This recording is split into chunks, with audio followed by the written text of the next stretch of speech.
বন্ধুরা, শুভ দুপুর। চলে এসেছি, এখন বেজে গেল 2:45। দেখো দুপুরের মেনু নিয়ে চলে এসেছি। আজকে কি কি মেনু করেছি তোমাদের দেখাই। আজকে কোনো মেনু নয়, আজকে সব সিদ্ধ। যদি বলো কেন সিদ্ধ, সিদ্ধ খাওয়াটা এমনি ভালো, পেটের পক্ষেও ভালো।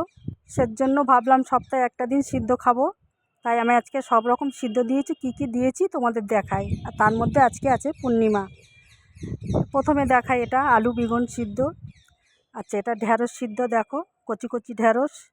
তারপর দিয়েছি কুমড়ো আলু, তারপরে দিয়েছি ফুলকপি আলু, আর দিয়েছি এটা কি নিয়েছি বলো তো, এটা সজনে ফুল, কড়াইশুঁটি, শিম দিয়ে একটা চচ্চড়ি করেছি। সজনে ফুল এখন এই সময়তে খাওয়া খুব ভালো, এই পক্স টক্স হয়, সজনে ফুল খেতে বলে। আর হচ্ছে এটা টমেটো সিদ্ধ, পাকা টমেটো সিদ্ধ, আর হচ্ছে শিম আলু সিদ্ধ। আর নিয়ে নিয়েছি শুকনো লঙ্কা, আর দেখো ঘি নিয়ে নিলাম।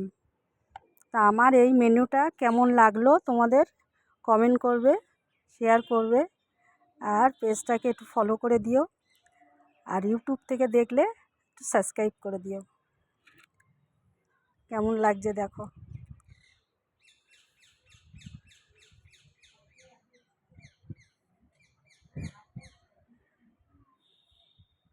আজকে পেটকে রেস্ট দেওয়া।